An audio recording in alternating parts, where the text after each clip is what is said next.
नेपाल के अंदर और नेपाल के बाहर बालेन शाह का नाम हर जगह वायरल हो रहा है। लेकिन सवाल ये उठता है कि क्या एकमात्र नेता ही है नेपाल के अंदर इतना ईमानदार या फिर इतना कर्मठ। नमस्कार, मैं पीएम डीएनएस सिंह और आप देख रहे हैं कमाल ऐप। आज हम एक और नेता की बात करेंगे जो कि लगभग बालेन शाह के समान है, समरूप है और इसके साथ साथ कुछ लोगों का मानना है कि वो बालेन शाह से भी बढ़कर ईमानदार है। यानी कि उनकी जो परिस्थितियां हैं, उनके जो स्ट्रगल है वो भी बालेन शाह से कहीं न कहीं ज्यादा है। जहां पे बालेन शाह अपनी इंजीनियरिंग के बाद रैपिंग या फिर हिप हॉप की दुनिया में आए, उसके बाद वो राजनीति में आए, कुछ ऐसा ही अंदाज, लेकिन सेक्टर अलग थे इस नेता के। एक्चुअल में ये नेता है कौन और इसके लिए भी लोग इतने ही ज्यादा सेंटी क्यों हो रहे हैं, इसी के बारे में बात करेंगे। तो वीडियो के अंत तक बने रहिए और अगर आप चैनल पे नए हो चैनल को सब्सक्राइब करके बेल आइकन दबा लीजिए ताकि आपको अपडेट भी सबसे पहले मिल सके। चलिए वीडियो शुरू करते हैं। मैं बात कर रहा हूं दोस्तों यहाँ पे बालेन शाह की टू कॉपी या फिर बालेन शाह से भी बढ़कर ईमानदार हरकाराज राय की। एक्चुअल में हरकाराज राय के बारे में भी नेपाल जरूर सब कुछ जानता है, लेकिन हमें इनकी ईमानदारी, इन जैसे नेता बनने की प्रेरणा या फिर इस तरह से यहाँ पे राजनीति में आना, ये सब कुछ जानना इसलिए भी जरूरी है क्योंकि आगे आने वाले टाइम के अंदर जो नेता हैं वो कुछ इंस्पिरेशन तो लें।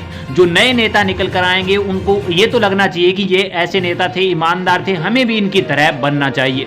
मैं आपको बता दूं कि राजनीतिक दल इनका भी यहाँ पे इंडिपेंडेंट है। जिस तरह से बालेन शाह का था, ये भी अभी यहाँ पे इंडिपेंडेंट चुनाव लड़ा था, लेकिन इनकी राजनीतिक यहाँ पे करियर की शुरुआत कब हुई? 6 साल विदेश में काम करने के बाद वे धरान लौट आए और भ्रष्टाचार के विरुद्ध एक राष्ट्रीय एकता नेटवर्क खोल दिया। इस राष्ट्रीय एकता नेटवर्क के द्वारा उन्होंने लोगों को प्रभावित किया और लोगों को अपने साथ जोड़ लिया।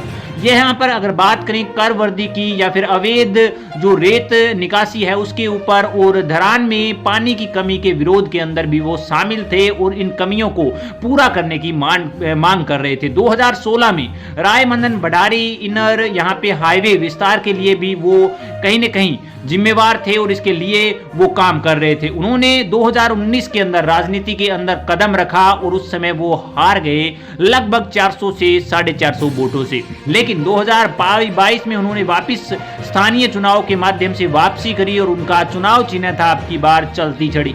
लेकिन ये अब की बार छड़ी चली नहीं, दौड़ी, और इतनी ज्यादा दौड़ी कि ये स्वतंत्र यहाँ पे लड़ते हुए भी जीत गए। इनके विपक्ष के अंदर कांग्रेसी नेता जो उम्मीदवार यहाँ पे किशोर राय थे वो 20,821 यहाँ पे वोटों से हार गए, जो कि एक बहुत बड़ी और बहुत ज्यादा ऐतिहासिक जीत हम कह सकते हैं हरका राय राज के लिए। मैं आपको बता दूं इनके थोड़ी सी जन्म की डिटेल। तो यहाँ पे ये जन्मे थे खर्तमच्छा यानी कि खेतांग में, और उसके बाद यहाँ पे अभी रहते हैं ये केपिलसड़ी ग्राम नगर पालिका के अंदर।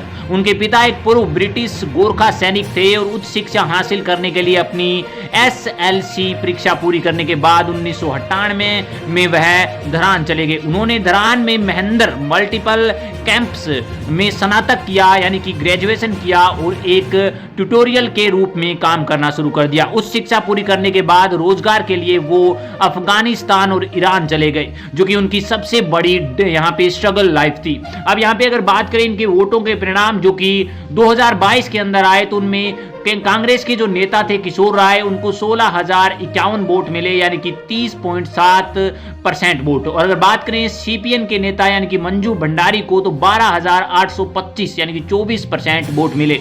वहीं पे अगर बात करें अन्य की तो उन्हें 1488 वोट मिले नरेश कुमार शैक्स को, और उनको 2.8% वोट मिले। अगर बात करें खुद यहाँ पे हरका राय राज की, तो उनको मिले 16,051 वोट, और जो कि 30% से कुछ ऊपर थे। और इस जीत को यहाँ पे हिस्टोरिकल जीत बनाने के अंदर यही सबसे बड़ा यहाँ पे फैक्टर था। मैं आपको बता दूं कि ये 20,821 की जीत ना केवल ऐतिहासिक बनी बल्कि एक नया पर्दा खोल गई, जो कि यहाँ पे धरान है उसके अंदर छठे मेयर के रूप में। और ये छठा मेयर इतना ज्यादा उज्जवल निकला कि हर कोई आज भी इन्हें इतना ही चाहता है जितना कि यहाँ पे वोटों के समय चाहा करते थे। मैं कहूँ कि उससे भी ज्यादा। उसका रीजन यही है कि ये इतने ज्यादा कर्मठ हैं, हर मुद्दे को सक्रिय रूप से लेते हैं, हर किसी की मांगे पूरी करने की पूरी कोशिश करते हैं और काम के मामले में बिल्कुल भी कामचोर नहीं है। यानी कि नेपाल का वह दूसरा नेता जो कि बैलेंस शाह की तरह ही विकास चाहता है और अपने देश को विकसित बनाना चाहता है और हर एक वो नया इनोवेशन करना चाहता है जो कि नेपाल के लिए जरूरी है, चाहे वो नेपाल की अर्थव्यवस्था हो, चाहे वो नेपाल का टूरिज्म सेक्टर हो, चाहे वो कौन सा भी सेक्टर हो, जिससे कि नेपाल की अर्थव्यवस्था में सुधार लाया जा सके। दोस्तों आप भी बताइए, हरका राय, राज राय और यहाँ पे बैलेंस शाह के बीच में कौन सा सबसे ज्यादा इफेक्टिव नेता है? अपने विचार कमेंट सेक्शन में जरूर लिखिए। चलिए आज के लिए रखते आगे नया अपडेट मिलता है तो फिर आपके सामने आ जाऊंगा। तो वीडियो को लाइक कीजिए, शेयर कीजिए और अगर आप चैनल पर नए हो चैनल को सब्सक्राइब करके बेल आइकन दबा लीजिए ताकि आपको अपडेट भी सबसे पहले मिल सके।